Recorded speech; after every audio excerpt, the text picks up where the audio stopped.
Hi guys and welcome back to another video of Economics on your tips। तो भाई साहब Economics on tips की अगली video के अंदर आपका बहुत बहुत स्वागत है। जैसा कि पिछली वीडियो में आप लोगों ने देख लिया होगा कि मैं प्रैक्टिकली आज की तारीख में यहाँ मौजूद नहीं हूँ, इको की क्लास तक अकाउंट की क्लास में आ जाएंगे। तो यहाँ पर जो ये वीडियो हो रही है बेटा, ये भी एक रिकॉर्डेड वर्जन है वीडियो का, पर ये रिकॉर्डेड वर्जन शायद लाइव से भी ज़्यादा इंपॉर्टेंट है। वो इसलिए क्योंकि इसके अंदर जो क्वेश्चन है ना, वो आपके इंडियन इकोनॉमी के गेम चेंजिंग क्वेश्चन बन सकते हैं। इसके अंदर जो क्वेश्चन है वो आपके इंडियन इकोनॉमी के गेम चेंजिंग, बिल्कुल बदल देने वाले क्वेश्चन हैं। क्योंकि भाई साहब मैक्रो हो गई ये पूरी, आप लोगों ने मैक्रो मेरे साथ सेलिब्रेट करी नहीं करी? कल यानी कि 10 तारीख को, परसों 10 तारीख को आपने और मैंने शाम को 7:30 बजे एक क्विज रखा। हजारों की संख्या में बच्चे आए और बहुत अच्छे रिजल्ट आए। जिनका रिजल्ट आया वो हमने यहाँ पर शाउट आउट भी दिया था उन्हें, ठीक है। तो अगर आप लोगों ने अब तक वो क्लास नहीं देखी बेटा, तो अनअकैडमी पे जाइए, स्पेशल क्लासेस के अंदर आप लोगों को मेरी क्लास दिख जाएगी, उसको फटाफट से देख लो। 50 MCQ के अंदर पूरा का पूरा मैक्रो निपटा दिया। आज से हम शुरू करने जा रहे हैं इंडियन इकोनॉमिक डेवलपमेंट। और मुझे थोड़ा सा दुख है कि इंडियन इकोनॉमिक डेवलपमेंट की पहली क्लास में रिकॉर्ड कर रहा हूँ, क्योंकि ये मुझे लाइव लेनी थी पर नहीं ले पाऊंगा किसी पर्सनल रीजन की वजह से। कोई दिक्कत की बात नहीं, इसके बाद की सारी क्लासेस जो हैं वो लाइव ही होने वाली है, so don't worry about it. इस क्लास के अंदर जितने भी क्वेश्चन हैं वो सारे क्वेश्चन आपके लिए एक्स्ट्राऑर्डिनरी क्वेश्चन हैं। वो सारे के सारे क्वेश्चन आप सभी के लिए एक एक्स्ट्राऑर्डिनरी क्वेश्चन की तरह आएंगे, क्योंकि ये वो क्वेश्चन है जिसमें आपकी सबसे ज्यादा गलती होती है। इंडियन इकोनॉमिक डेवलपमेंट में बेटा चौथे चैप्टर के बाद से गलतियां कम हो जाती हैं। पॉवर्टी के बाद से गलतियां कम हो जाती है, क्योंकि हमको लिखने के लिए मटेरियल एग्जैक्ट मिल जाता है। पर उससे पहले की जो कहानी है ना, ग्रीन रिवॉल्यूशन और एग्रीकल्चर सेक्टर शुरुआत में कैसा था, उसमें क्या बदलाव आया, अंग्रेजों के आने से पहले क्या कंडीशन थी, अंग्रेजों के आने के समय क्या कंडीशन थी, अंग्रेज जब जा रहे थे तब क्या कंडीशन थी, 1921 में क्या कंडीशन थी। ये वो क्वेश्चंस हैं जिनको देख के लोगों की हमाइयां उड़ जाती हैं। ये आपको सबसे ज्यादा नंबर दिला देंगे अगर आपने एग्जैक्ट मेरे साथ मिलकर काम कर लिया, और अगर नहीं किया तो आपके सबसे ज्यादा नंबर खाने का काम भी यही करेंगे। सबसे ज्यादा नंबर दिलाने का काम भी यही करती है और सबसे ज्यादा नंबर खाने का काम भी यही करती है। सबसे इंपॉर्टेंट है। तो आज की इस कक्षा के अंदर हम आप लोगों के नंबर्स को एक्सटेंड करेंगे, नंबर्स को बढ़ाने का काम करेंगे। I try to increase the marks as maximum as possible. तो चलिए भाई लोगों, शुरू करते हैं हमारी आज की क्लास को। मेरा नाम है गौरव जनरल, मैं हूं कॉमर्स का इंडिया का सबसे बड़ा एजुकेटर, और आज आपको इंडियन इकोनॉमिक डेवलपमेंट से रिलेटेड बहुत सारी चीजें यहां पर सिखाने वाला हूं। बहुत सारी चीजें यहां पर सिखाने वाले हैं। तो चलिए शुरू करते हैं हमारी आज की कक्षा को। क्या चीज बेटा, क्या हो गया? ओह हेलो, व्हाट एम, तो कहीं और देख लो सारी चीजें। चलिए तो बेटा चलिए शुरू करते हैं हमारी आज की क्लास को। अगर आपको फ्री टेस्ट देने हैं तो आप अनअकैडमी में आके फ्री के टेस्ट दे सकते हैं। इस कक्षा के जस्ट बाद भी एक टेस्ट होता, ठीक है। इस कक्षा के जस्ट बाद भी एक टेस्ट होगा, चिंता मत करो, मैं आपको बताऊंगा। मैं प्रैक्टिकली मौजूद नहीं हूं तो क्या वो वर्चुअली तो मौजूद हूं। मैं आप लोगों को टेस्ट भी दूंगा। इस कक्षा के जस्ट बाद आपका क्विज है, तो उसके लिए तैयार रहे। चलिए तो हम यहां पर बात कर रहे हैं बेटा Indian economic development. The most awaited things जो कि आप लोगों को यहां पर समझनी है वो ये है, how to write in Indian economic development. Indian economic development में भाई साहब किस प्रकार से लिखा जाता है, लिखने में सबसे ज्यादा दिक्कत परेशानी होती है, क्योंकि यहां इंडियन इकोनॉमिक डेवलपमेंट में लिखना आता ही नहीं है हमको, क्योंकि हमारे पास मटेरियल नहीं होता। अब देखो समझना, कुछ चीजें हैं जिनको आपको समझना पड़ेगा। वो चीजें ये हैं कि आपको दो प्रकार की कलाएं सीखनी पड़ेंगी। या तो आपको ज्यादा पढ़ने की कला सीखनी पड़ेगी, या फिर ज्यादा लिखने की कला सीखनी पड़ेगी। ज्यादा पढ़ ले तो ऑटोमेटिकली लिख पाओगे, ज्यादा लिख ले तो ज्यादा पढ़ने की आवश्यकता ही नहीं पड़ेगी। यहां पर मैं आपको ज्यादा लिखने की कला सिखाने जा रहा हूं, ज्यादा पढ़ाई पर मैं भी विश्वास नहीं रखता, इसलिए हमारी दोनों पुस्तकें छोटी छोटी सी हैं। ज्यादा पढ़ने पर विश्वास नहीं है, ज्यादा लिखने पर ज्यादा विश्वास रखते हैं। देखो सिंपल से क्वेश्चन से शुरू करते हैं। मैं आपको क्वेश्चन दूंगा और क्वेश्चन के हिसाब से उत्तर के बारे में बात करेंगे। सबसे पहला है, state the main feature of Indian economy at the time of independence. जब भारत आजाद हुआ था तो हमारी कंडीशन क्या थी, कैसी थी, क्यों थी, किस प्रकार से थी। अब इस क्वेश्चन के जरा एक बार उत्तर को पढ़ो, मजे आएंगे एवरीवन। इस क्वेश्चन के एक बार उत्तर को जरा देखो, देखो कितने मजे आएंगे। यहां पर हमने हेडिंग्स भी डाली है, हेडिंग्स के हिसाब से अपना काम भी किया है, ठीक है। यहां पर हो सकता है आपको हेडिंग पहले नहीं दिख रही हो, अब दिख गई होगी, मैंने बोला है तो। ये हेडिंग है, कहां गया भाई, ये आप लोगों की हेडिंग है। This is the basic heading. ये आपकी हेडिंग हो गई, ये आपकी हेडिंग हो गई, ठीक है। तो हर पॉइंट पे आप लोगों की हेडिंग है। तो एक बार इस पूरे के पूरे को एक बार रीड करो एवरीवन, प्लीज रीड ऑन। पूरे को पढ़ो एक बार, मस्त चीज है, एक बार डेफिनेशन देखना एवरीवन। मैं 2 मिनट का समय दूंगा, उसके बाद आगे कंटिन्यू करेंगे। बहुत बढ़िया चीज है।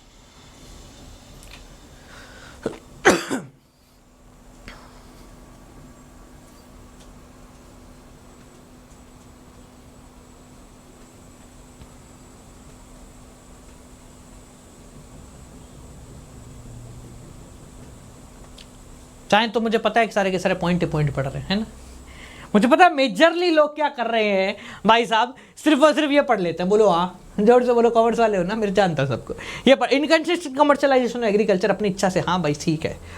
स्टेगनेंट एंड बैकवर्ड इकोनॉमी, हाँ भाई ठीक है भाई साहब, आलस का नाम बढ़ जाए तो कॉमर्स वाले कहाँ चले जाएंगे। इधर देखो, मैं कभी कभी सोचता हूँ कॉमर्स वाले आलस करते हैं तो इतना आगे चले जाते हैं। भाई साहब आलस नहीं करेंगे तो फाड़ डालेंगे, आलस नहीं करेंगे तो फाड़ डालेंगे। कभी कभी इस चीज़ को देख कर मैं लगता है कि भाई साहब मेहनत कर ले तू, मेहनत कर ले तू, मजे आ जाएंगे तेरे को। ठीक है, तो देखो सिंपल सा कॉन्सेप्ट है। यहाँ पर हम बात कर रहे हैं कि at the time of Indian independence हमारी इकोनॉमी की कंडीशन क्या थी। तो भाई सिंपल सा है, आपकी कंडीशन कैसी थी आप सभी जानते हैं कि भाई साहब हमारे पास कमर्शियलाइजेशन थोड़ा सा हुआ था। ठीक है, आपकी इकोनॉमी जो थी वो ज़्यादा अच्छे से चल नहीं रही थी, लाइफ एक्सपेक्टेंसी कम थी, बर्थ रेट ज़्यादा थी, कम थी। ये सारी चीज़ें आप लोग बहुत आराम से यहाँ पर लिख सकते हैं, एवरीवन कंप्लीटली फैमिलियर है अपन इन सब चीज़ों से।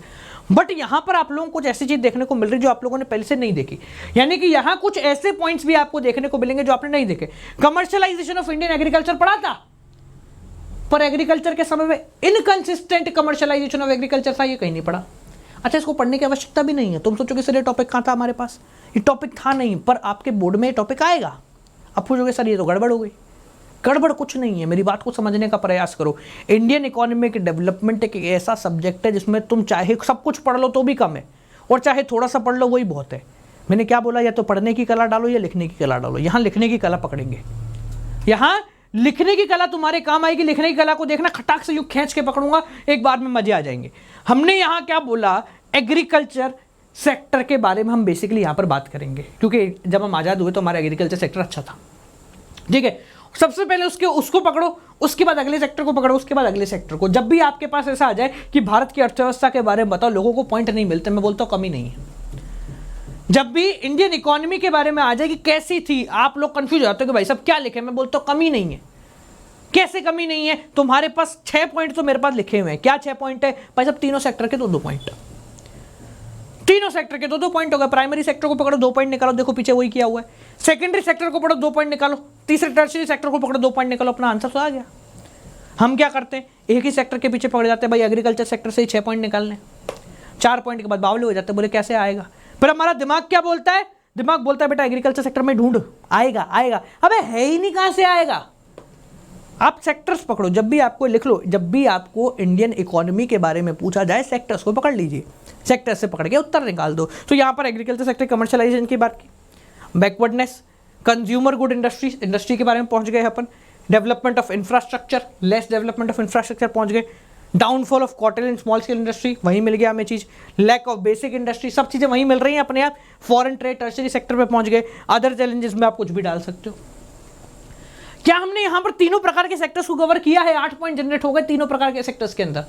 मैं चाहूँ तो 4 पॉइंट और यहाँ पर बढ़ा के दे सकता हूँ, क्योंकि अभी आप जो पहले कह रहे थे ना सर बर्थ रेट के बारे में बता दो, सर हेल्थ के बारे में बता दो, भाई साहब इनके बारे में तो बात ही नहीं की। क्या अपन ने अब तक लाइफ एक्सपेक्टेंसी के बारे में बात की? क्या अपन ने अब तक हेल्थ के बारे में बात की? अपन ने तो किसी के बारे में बात नहीं की, पर उत्तर इतना बड़ा हो गया कि भाई साहब ढूंढना ही नहीं पड़ा। मेंटालिटी को पकड़ो, उत्तर मेंटालिटी में होता है। एक और चीज समझना, बहुत खतरनाक चीज है, जो गलती आपने करी, जो गलती मैंने करी, वो गलती टीचर भी तो करेगा, क्योंकि वो भी कॉमर्स वाला है। जो गलती आपने करी, जो गलती मैंने करी, वो टीचर भी तो करेगा, कॉमर्स वाला है। तो यहां पर बहुत टकाक की चीज क्या है कि अगर पीछे देखना, मेरे को मत देखो, पीछे हेडिंग को देखना। अगर आप हेडिंग के अंदर ही अपने पॉइंट को एक्सप्लेन कर देते हैं तो आपको पॉइंट की एक्सप्लेनेशन में क्या लिखा है इससे कोई फर्क नहीं पड़ने वाला। अगर आप पॉइंट यानी कि हेडिंग के अंदर ही लिख देते कि भाई साहब मतलब क्या है, तो बंदा अंदर पड़ेगा, क्योंकि उसको मतलब पहले ही पता लग गया। मैंने बोला कमर्शियलाइजेशन ऑफ एग्रीकल्चर, अब बंदा अंदर घुसेगा, भाई कैसा था ये तो बता, क्या था ये तो बता, क्यों था ये तो बता, ये तो तूने बताया नहीं। अंदर घुसेगा, पॉइंट पड़ेगा तुम्हारे, भाई साहब अंदर क्या लिखा हुआ है। अब समझो मैंने क्या लिख दिया ऊपर, इनकंसिस्टेंट कमर्शियलाइजेशन। अब उसको पता लग गया भाई साहब कमर्शियलाइजेशन इनकंसिस्टेंट था, ये कहना चाह रहा है। अब उसने, मैंने जब अपनी पूरी बात हेडिंग में ही समझा दी तो बंदा अंदर क्यों घुसेगा, ईगो के लिए बता रहा हूं। ध्यान रखना, हर सब्जेक्ट का अलग नफ्ज है, ठीक है। सर में दर्द होता है, सर में दर्द होता है तो दिल की नफ्स को नहीं पकड़ते, सर की नफ्स को पकड़ते हैं। इंडियन इकोनॉमी में दर्द हो तो इंडियन इकोनॉमी की नफ्स को पकड़ो। बिजनेस में मत घुसाना, मुझे पता आधे लोग बिजनेस में घुसा डालेंगे इसको, बिजनेस में नहीं घुसाना, बिजनेस में तो उसको अंदर लेके जाना। बिजनेस में उसको अंदर लेके जाना है, इको में उसको बाहर ही छोड़ जाना है, ठीक है। इनकंसिस्टेंट कमर्शियलाइजेशन ऑफ एग्रीकल्चर पढ़ लिया, जरूरत ही नहीं अंदर पढ़ने की, अरे यही बात तो लिखी होगी अंदर। बैकवर्ड इकोनॉमी कैसी थी? बैकवर्ड थी भाई साहब, बता दिया ना, क्यों जाएगा वो अंदर। Little growth of consumer good बता दिया, तुम बोलते कंज्यूमर गुड अंदर लिखते जाओ, अंदर लिखोगे वो अंदर घुसेगा ना, वो अंदर घुसेगा नंबर खट जाएगा, क्योंकि ना तो तुम्हारी इतनी अंग्रेजी बढ़िया है ना उसकी कमजोर है, ना तुम्हारी इतनी बढ़िया है ना उसकी कमजोर है, नंबर खींच जाएगा वो खटाक से। तो थोड़ी समझदारी से काम करें। अगला डेवलपमेंट ऑफ इंफ्रास्ट्रक्चर में लिख दिया लेस डेवलपमेंट ऑफ इंफ्रास्ट्रक्चर, खत्म कहानी। अंदर घुसने ही मत दो साले को, बाहर से ही पकड़ लो। कहाँ जा रहा है बेटा? यहीं देख, यहाँ मिल गया ना, दिख गया ना तेरे को यहाँ से। वो कहते हैं मंदिर में क्या करते हैं भाई साहब, दर्शन गेट से होगा ना, अंदर जाके क्या करोगे? भगवान तो यहाँ से उतने बड़े दिखेंगे जितने अंदर से दिखेंगे। बोले सही बात है, निकल चल आगे बढ़। क्या बात सही है कि नहीं है? बोलो हाँ। कुछ गलत कह रहा हूँ? कुछ गलत कह रहा हूं? अरे हर चीज सही कह रहा हूं, तुम्हारे दिमाग में फंसाना आना चाहिए। तुम दिमाग में देखो कितना बढ़िया रहे कि तुम अपना पेपर करते समय ये देखो कि टीचर साला कैसे चेक करेगा, टीचर कैसे चेक करेगा ये पकड़ ले। तुम्हें पहले ही पता लग गया टीचर कैसे चेक करेगा। अब काट सकता है क्या वो नंबर? अरे नहीं काट सकता, उसका दिमाग से तू पहले ही खेल लिया, उसके दिमाग से तू पहले ही खेले, उसके दिमाग के हिसाब से तूने उत्तर दिया, नंबर ही नहीं काट सकता वो। तेरा अगला देखो, लैक ऑफ बेसिक इंडस्ट्रीज, ठीक है भाई साहब। जब वो 4 पॉइंट निकल के आ गया 5वें में, देखे गए downfall of cottage and small scale industry, गिर गए। अरे दिख गया गिर गए, क्या क्यों ढूंढना है? तुम लिख दो सिर्फ cottage and small scale industry, ढूंढेगा क्या हुआ इनके साथ, बता क्या हुआ इनके साथ, ढूंढेगा ना अंदर। तुमने उल्टा लिख दिया तो समझना वो अंदर क्यों जा रहा है, क्योंकि हो सकता है तुमने उल्टा लिखा हो। अगर तुमने बाहर ही पॉइंट बता दिया भाई साहब ये हुआ था, बोलेगा ठीक है सही लिखा है, आगे बढ़। समझ में आ रही है मेरी बात? तो बोलिए हाँ, समझ में आ गया। तो ये लिखने का तरीका है। देखो इंडियन इकोनॉमिक डेवलपमेंट में आता सबको है, every single person knows every single thing, the only difference is you don't know how to express, you don't know how to express everything on paper. अगर आपको एक्सप्रेस करनी आ गई ना, मजे आ जाएंगे। ऐसे कितनों के साथ होता है, दिमाग में भाई साहब बहुत कुछ है पर साहब पेपर में नहीं उतरता, वही तो कला है। नंबर उसी के हैं। हमारा एजुकेशन सिस्टम नंबर ये देता है कि तेरे दिमाग में जो है उसको कितना अच्छा इंप्लीमेंट कर सकता है तू। लोग कहते हैं कि हमारा एजुकेशन सिस्टम हमको रटवाता नहीं है, वो ये देखेगा कि तेरे दिमाग में जो कीड़ा है उसको प्रैक्टिकली इंप्लीमेंट कैसे करता है तू। किताबों में बता, लिख के बता कैसे इंप्लीमेंट करेगा। इससे समझदारी आती है। समझदारी लोग समझते ही नहीं है इस बात को। लोग बोले भाई ना रटता है, अब रटता नहीं, समझ लेना तो मजे आ जाए, पूरे नंबर मिलेंगे तेरे को। चलो अगला देखो, how did British exploit Indian agriculture sector. भाई साहब फंस गए, ब्रिटिश ने कैसे इंडियन एग्रीकल्चर सेक्टर को एक्सप्लॉइट किया। अब समझना, ये नहीं पूछा इस सवाल में कि इंडियन एग्रीकल्चर सेक्टर में प्रॉब्लम क्या थी, उन्होंने डायरेक्ट ये पूछा ब्रिटिशर्स ने कैसे खराब किया, ये बताओ। अब तुम्हारे पास एक जवाब होगा, देखो दिमाग पढ़ूंगा तुम्हारा, क्या जवाब मैं बताऊं। तुम्हारे पास जवाब है कि भाई साहब कमर्शियलाइजेशन करा दिया उन्होंने, फूड ग्रेन को बंद करवा के नील की खेती करवा दी। पर क्या उस एक जवाब से 4 नंबर 6 नंबर ला सकता है मेरे मुन्ना? नहीं ला सकता, फंस गए। तो जहां पर आपके पॉइंट्स आपको नंबर नहीं दिला सकते वहां पैराग्राफ काम करेगा। देखो खटाक से पूरा पैराग्राफ पढ़ो, मजा आ जाएंगे। एक ही बात को 3 तरीके से बोला गया है। रीड करो एक बार।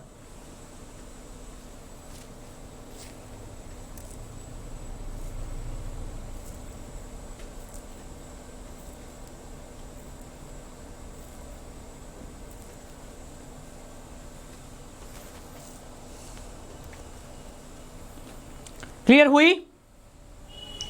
कितना आसान है कि नहीं है? अरे बहुत आसान है, इतना आसान है भाई साहब, पढ़ के तो देखो मजा आ जाएंगे। तो जहां पर आपको उत्तर नहीं मिलते वहां पर उत्तर बनाना पड़ता है। इंडियन इकोनॉमी का सिंपल सा रूल है, you will get majority of question जिसके उत्तर नहीं मिलेंगे। आज भी इस बात की गारंटी मैं लेता हूं, ध्यान से सुनना मेरी बात को, आज भी इस बात की गारंटी मैं देता हूं। इंडियन इकोनॉमिक डेवलपमेंट का कंप्लीट कोर्स कोई नहीं कराएगा। क्यों नहीं कराएगा? उसको ज़्यादा पता है फंस जाएगा। क्यों फंस जाएगा? बोले क्वेश्चन तो टेढ़े ही आते हैं, कितना ही करा लो फंसना ही है। पर मैं क्लियर कट बात बोलता हूँ भाई साहब, कोर्स भी पूरा कराता हूँ, रिवीजन भी पूरा कराता हूँ। बस इस बात का मैं ध्यान रखूंगा कि आप लोगों को ये ध्यान रखना है बेटा कि कहीं कुछ गलती ना हो जाए। शुरू के 3 चैप्टर बड़े इंपॉर्टेंट है, शुरू के 3 चैप्टर बड़े इंपॉर्टेंट है। इसी के अंदर तुम्हारा कोर्स भी हो जाएगा, सारी चीज़ें खत्म हो जाएंगी, चिंता मत करो। इधर देखो, तो यहाँ पर समझना इस बात को, बड़ा इंपॉर्टेंटली है। क्या हो गया? हाँ, तो यहां पर क्योंकि मुझे उत्तर नहीं मिल रहा था, I won't be able to find the correct answer for my question, मैं 6 पॉइंट नहीं जनरेट कर सकता, तो मैंने 6 पॉइंट जनरेट नहीं करे। अगर मैं नहीं कर सकता तो मैं क्यों करूं? अच्छा तुझे खाना बनाना आता है? आता तो अच्छी बात है, नहीं आता तो क्यों प्रयास कर रहा है अभी? फोकट में क्यों नेता बन रहा? चुपचाप बैठ जाना। जब लोगों को खाना खिलाना तेरे को नहीं आता तो बैठ जा, किसी और से बनवा ले। तू क्यों नेता बनता है? खराब करेगा, इज्जत खुद की भी खराब करेगा और हमारा भी पेट खराब करेगा। सीधी सी बात है कि नहीं है? सीधी सी बात है कि नहीं है? नहीं आता अकेले में, सीखियो कभी जाके। अब जब फाइनल, ये तो वही बात हो गई भाई साहब, विराट कोहली बोले कि नया शॉट ट्राई करूंगा। बोले कब? वर्ल्ड कप के फाइनल के आखिरी बॉल पे है, वर्ल्ड कप के फाइनल की आखिरी बॉल पे। बोले भाई साहब बावलिया हो गया है क्या? जो आता है वो करना, नई चीज अभी सीखने का मौका है क्या? ठीक है, तो समझो यहाँ पर जब आप पेपर दोगे तो आपके पास नई चीज सीखने का मौका नहीं था, तो बस इंप्लीमेंट करना है। तो यहाँ पर हमने जो ये स्टार्टिंग के जो वर्ड लिखे हैं इसको पढ़ना, पहले पैराग्राफ को। क्या आप और मैं क्लियरली बता सकते कि भाई साहब जो पहला पैराग्राफ है ये बहुत खतरनाक है? आप और मैं बहुत क्लियरली बता सकते हैं कि जो पहला पैराग्राफ है वो बहुत खतरनाक है। हम लोगों ने बहुत समझदारी से इस पैराग्राफ को इम्प्लीमेंट किया है। यहाँ पर कहते हैं ना बम इम्प्लांट करना, तो यहाँ पर ये मेरा बम है जिसने इम्प्लांट कर दिया। अब समझना, ये भूमिका भी बांध रहा है। भूमिका बांधने का मतलब पता है सबको? मतलब ये आपको एक पाथ भी प्रोवाइड कर रहा है, साथ साथ में यहाँ से अपने पॉइंट निकलने शुरू हो गए। इस पैराग्राफ से पॉइंट निकलने शुरू हो गए। भाई साहब ये इतने थे फिर भी अटका हुआ था, क्यों? यहाँ से जमींदारी सिस्टम निकल गया, ठीक है, उसके बाद रिफॉर्म निकल गए, उसके बाद इरिगेशन फैसिलिटी निकल गई। अब अपन क्या कर रहे हैं? अब ब्रिटिशर्स की समझदारी नहीं कर रहा हूं मैंने ब्रिटिशर्स की समझदारी शुरू के इतने के अंदर शुरू की 6 लाइन में समझा दी। अब तो मैं बाकी समझदारी वही कर रहा हूं जो कि मैंने पढ़ा था इंपॉर्टेंस ऑफ इंडियन एग्रीकल्चर के बारे में। बोलिए हाँ, वही कर रहे हैं आप और मैं यहाँ मिलकर। बस हमने क्या करा, एक पाथ ऐसा चूज करा जिससे काम वही हो गया। वो कहते ना, मैं आपको बोलूं कि बेटा ये काम करना है, तो बोलेगा नहीं करना था, नहीं करना। मैं तेरे को दूसरी तरीके से बोलूं, बेटा देख तू एक भारतवासी है। तू क्या है? तू एक भारतवासी है और हर भारतवासी का ये धर्म है कि ज्यादा नहीं तो 26 जनवरी और 15 अगस्त को झंडा लगा के चले। अंदर क्या हुआ? अंदर से देशभक्ति ने जन्म ले लिया। एक अलग ध्यान से समझना मेरी बात को, अंदर से देशभक्ति ने जन्म ले लिया और वो जो इमोशन है वो आपसे काम करा डालेगा। तो वही काम मैं यहाँ पर समझा रहा हूँ। हमने जो यहाँ पर भूमिका बांधी ना, ये भूमिका ने क्या करा, आपके डायरेक्शन को, जो टीचर है ना उसको सेम डायरेक्शन में लेते लेते वहां पहुंच गए जहां हम कर सकते थे। अगर आप डायरेक्टली इंपॉर्टेंस लिख देते तो गलत हो जाता, पर साला यहाँ लिख दोगे तो गलत कोई नहीं करेगा। समझ में आ गया? अगला सवाल, explain the methods of colonial exploitation of the Indian economy. Indian economy को कैसे एक्सप्लॉइट करा गया? सेम क्वेश्चन है, सेम उत्तर है। यहाँ आप आराम से लिख सकते हो, आप अपनी इच्छा से लिख सकते हो, क्योंकि यहाँ पर क्या मिल गया देखो, मैंने वापस वही बोल रहा हूँ। इंडियन इकोनॉमी आ गया, 6 पॉइंट निकल सकते हैं। कैसे? 3 सेक्टर है, हर सेक्टर के 2 पॉइंट, 6 पॉइंट तो निकल गए। यहाँ पर देखो, इंडस्ट्रियल रिवॉल्यूशन डाल दिया, मार्केट डाल दिया, तीसरा सेक्टर डाल दिया, ठीक है, लैंड रेवेन्यू पॉलिसी डाल दी, यानी कि तुम्हारा जमींदारी सिस्टम डाल दिया, प्राइमरी सेक्टर के अंदर आ गए, ठीक है, ये ब्रिटिश रूल एडमिनिस्ट्रेशन डाल दिया, सर्विस सेक्टर डाल दिया तुम्हारे, हैंडीक्राफ्ट डाल दिया, प्रोडक्शन, और उसके बाद डेवलपमेंट ऑफ इकोनॉमिक इंफ्रास्ट्रक्चर। समझ में आ गई? तो यहाँ पर तीनों सेक्टर को मिला जुला खेल करो, तीनों सेक्टर का मिला जुला खेल करो। मेरी बात को एक और समझ लेना, देखो कितनी बढ़िया चीज है। Indian economic development is all about how you write the answer. It's not about how much you know. It's about how can you write. Indian economic development इस पर फोकस नहीं करती कि आपको कितना आता है, ये इस पर फोकस करती है कि आप किस प्रकार से लिखते हैं। यहां पर टीचर के साथ समझदारी देखो कितनी बढ़िया तरीके से मैं कर सकता हूं। आपने और मैंने देखो, हर व्यक्ति का दिमाग है, समझ लो, कुछ चीजें हैं जिनको समझना आवश्यक है। इन आंसर्स को मैं यहाँ इसलिए दिखा रहा हूं क्योंकि आंसर्स आपको नए नए तरीके समझाएंगे। हर व्यक्ति का दिमाग, एक बार इस पूरे को ऊपर से नीचे तक रीड करो, मतलब टॉपिक पढ़ लो बस। इन टॉपिक्स को पढ़ने के बाद एक बार पढ़ो, पहले सारे पढ़ो, थोड़ी मेहनत करो जिंदगी में। बिना मेहनत के क्या मिलेगा? कुछ नहीं मिलेगा। बिना मेहनत के क्या मिलेगा? कुछ नहीं मिलेगा। ये जो यहाँ पर मेंटालिटी, जो साइकोलॉजी, जो चीज़ें, जो सवाल, जो जवाब मैं आपको समझा रहा हूँ, ये साइकोलॉजी, ये सवाल, ये जवाब, ये क्या है? ये सालों की मेहनत करके निकले, ये सालों की मेहनत करके निकले हो। तुम्हें क्या लगता है तुम सब चीज़ें ग्रैब कर सकते हो? कर सकते हो बेटा, थोड़ी सी समझदारी रखोगे सब कुछ कर सकते हो। यहाँ पर हमने क्या किया, एक बार इंफ्रास्ट्रक्चर को पकड़ा, उसके बाद एग्रीकल्चर पे बूस्ट कर गए, उसके बाद डायरेक्ट सर्विस पे आ गए, फिर इंफ्रास्ट्रक्चर, फिर सर्विस, फिर एग्रीकल्चर, उल्टा सीधा उल्टा सीधा उल्टा सीधा किया, तो कहीं भी एक फ्लो नहीं बंधा। क्या होता है बेसिकली, जब हम फ्लो मान देते हैं ना, तो हम एक ही सेक्टर के बारे में लिखते जाते हैं और एक ही पॉइंट को रिपीट करते जाते हैं। अब यहाँ पर जो लैंड रेवेन्यू सिस्टम है ना, इसकी बातों को मैं यहाँ पर लिख सकता हूँ, जहाँ पर तुम्हारा वापस से एग्रीकल्चर सेक्टर आया, जहां पर एग्रीकल्चर सेक्टर आया ना, उस बात को मैं वापस लिख सकता हूं यहीं पे। ये देखो, एग्रीकल्चर सेक्टर में लिख सकता हूं, जो हैंडीक्राफ्ट इंडस्ट्री है, इसके कॉन्सेप्ट को इंडस्ट्रियल रिवॉल्यूशन, वही सेम चीज है। रीड करो इसको और इसको, रीड करो दोनों को। अगर मैं एक साथ लिख देता तो हो सकता था एक ही जैसे पॉइंट लगे, पर भाई साहब एक पहला पॉइंट, एक पांचवा पॉइंट, समझ में नहीं आएगा। एक पहला पॉइंट है, एक पांचवा पॉइंट है, भाई साहब कभी समझ में नहीं आया, तो कैसे करेगा तू? चलिए अगला सवाल। छोटे छोटे सवाल, छोटे छोटे सवाल, बड़े प्यारे सवाल है, बड़े प्यारा उत्तर मिलेगा। छोटे छोटे सवाल है, पकड़ के देखो कितना बढ़िया उत्तर मिलेगा। X is the occupational distribution of the working population of India at the eve of independent। जब भारत आजाद हुआ तो हमारी वर्किंग कंडीशन क्या थी? ऑक्यूपेशनल स्ट्रक्चर मतलब लोग नौकरी कहाँ कर रहे थे? जब भारत बेटा आजाद हुआ तो लोग जो नौकरी कर रहे थे, लोग नौकरी कर रहे थे प्राइमरी सेक्टर में। Majorly more than 72% of Indian population is primarily connected to agriculture sector. करीब 72% से ज्यादा पॉपुलेशन कहाँ थी? एग्रीकल्चर सेक्टर में अटकी पड़ी थी। क्यों? क्योंकि उनको कुछ और सिखाया नहीं जाता। जो बाकी बची कुछ थी वो कहाँ थी? जो बाकी बची कुछ थी वो टर्शरी में फंस गई थी। देखो दो चीजें, एक तो एग्रीकल्चर में फंसा था और तीसरा टर्शरी में पढ़ा था। बीच का रह गया भाई साहब, कहाँ रह गया? इंडस्ट्रियल सेक्टर फंस गया बीच में। कहाँ जा रहे हो? कहाँ जा रहे हो? बेटे तो क्लास लेने दो। चलो अगला है, what is the sole purpose of British colonial rule in India? वाट लगाओ। What is the sole purpose of British colonial rule in India? जो ब्रिटिशर आए थे उनका मकसद क्या था? भाई साहब एक ही मकसद था, वाट लगाओ। सीधी भाषा में जो मैं तुम बोलना चाहते हो वो तुम समझ गए हो। अपने जो तुम्हें बोलना था तुमने अपने अंदर से निकल गया, मुंह तक आ चुका है। अब मेरे को सुनाई नहीं देगा पर मैं समझ चुका हूं कि तुम क्या बोलने वाले थे, ब्रिटिशर्स का मकसद क्या था, पर हमने उल्टा कर दिया। हमने उल्टा कर दिया, समझ गए ना? सब समझदारी। चलिए, तो यहाँ पर बेसिकली उनका काम ये था कि इंडिया को रॉ मटेरियल का सप्लायर बनाए और फिनिश गुड का इंपोर्टर बनाए। ठीक है, अच्छा इस बात को और ध्यान रखो, आगे बढ़ो। देखो बहुत इंपॉर्टेंट चीज़ है कि आपको लिखना कैसे। लिखना मैं हमेशा कहता हूँ, आपको बोर्ड एग्जाम में इसके नंबर नहीं मिलेंगे तूने कितनी बार पढ़ा हुआ है, इसके नंबर मिलेंगे कि तूने कितना लिखा हुआ है, कैसे लिखा हुआ है। अगला, was there any positive impact of British rule? 6 number में क्वेश्चन आ सकता है मेरी पुस्तक के अंदर। पहले चैप्टर का आखिरी पेज है ये, पहले चैप्टर का आखिरी पेज। जिनके पास पुस्तक है बेटा खोल के देख लेना, 6 नंबर आपको पूरे पूरे मिलेंगे। मैंने यहाँ पर बहुत सारी चीजें लिखी हुई है। लिखने का तरीका है बेटा, बिसाइड्स मेनी नेगेटिव इफेक्ट या many negative impact there exist some positive impact. और भी बहुत अच्छे तरीके से लिख सकते हो। Every coin has 2 side, every single coin has 2 sides, positive and negative. Similarly, the British rule in India has 2 aspects. One is positive and other one is negative.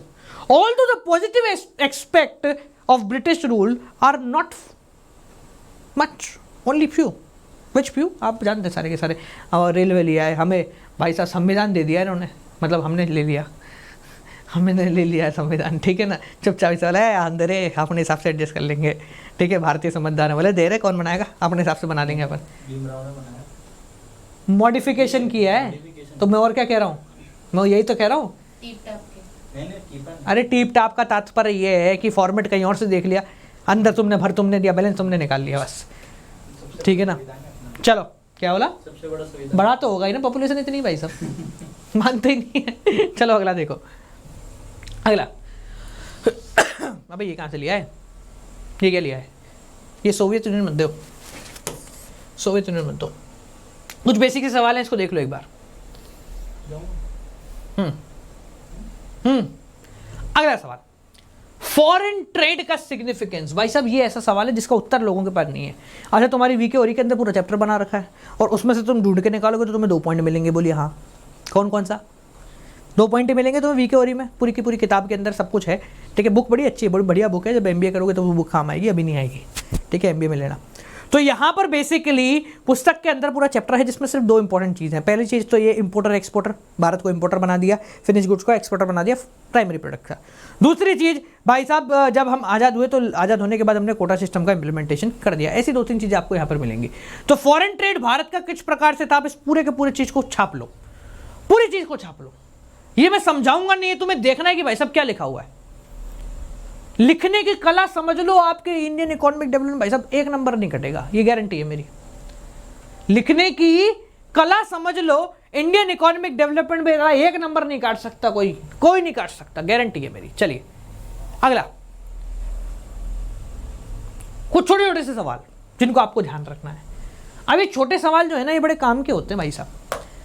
Important चीज बता रहा हूं, यहाँ पर डिस्क्लेमर दे रहा हूं, पहले ही बोल दे रहा हूं। इको के अंदर 97 नंबर, मतलब तुम्हारे 77 मार्क्स अगर मैं बोलूँ सिर्फ थ्योरी के, रिटर्न के, तो 77 मार्क्स लाना बहुत आसान है, आखिरी के 3 नंबर लाने में पड़ जाती है। इको में 77 मार्क्स आउट ऑफ 80 लाना इजी है, 3 नंबर फंस जाते हैं, क्योंकि 3 नंबर में यानी एक एक नंबर के 3 क्वेश्चन कुछ इस प्रकार के आते हैं जिनके उत्तर आपको नहीं पता होते। 2 कामों से चलते, या तो आपकी जनरल नॉलेज बढ़िया है या फिर लक अच्छा है, या तो जनरल नॉलेज अच्छी है या फिर लक अच्छा है। तो ऐसे कुछ क्वेश्चन आपको देखने को मिलेंगे, तो उनसे डरना नहीं है, थोड़ी सी समझदारी लगाइए और समझदारी के मुकाबले काम कीजिए, आपको बहुत बढ़िया काम होगा। क्या कह रहा हूं, थोड़ी सी समझदारी लगाइए। अगर पढ़ा हुआ नहीं कोई बात नहीं, डरना नहीं है कि हमने सर पढ़ा हुआ नहीं है, कोई बात नहीं पढ़ा हुआ तो अरे आंसर तो है और कोई और कर सकता है तो तू भी कर सकता है, कोशिश तो कर। चलो ऐसे कुछ सवालों के बारे में बात करते हैं। पहला है टैरिफ। टैरिफ आप सभी को पता है, tax. What is quotes, quota का सिस्टम पता है, मैक्सिमम कितना इंपोर्ट कर सकते हैं, the maximum amount of import that one can ever had is known as quotas. अगला, list any 3 major imports of India. अब भाई साहब फट गई हमारी, क्या जवाब देंगे? तो ये जो जवाब दिया ना, ये बहुत ऐसे जवाब है जो कोई भी बोल सकता है। फर्टिलाइजर्स, ठीक है, बाहर से तेल मंगाते हैं हम, हो गया, ठीक है, इंजीनियरिंग गुड्स मंगाते हैं हम, बाहर से मंगाते हैं ना ये, तो ये क्या हो गया, हम क्या इंपोर्ट करते हैं भाई साहब, ठीक है, हम इंपोर्ट क्या करते हैं, ये चीज़ें आप यहाँ से देख, सर्विसेज का इंपोर्ट कह सकते हो आप लोग, ठीक है ना, ये चीज़ें लिख सकते हो अपनी इच्छा से। List any 5 major export of India. भारत के यहाँ से कहाँ जाते हैं भाई साहब? आप सभी को पता है कि मसाले जाते, दवा देना, आप सभी को पता है मसाले जाते हैं। अब तुम्हें पता है तो ठीक है, नहीं पता तो मसालों के नाम पेल दो,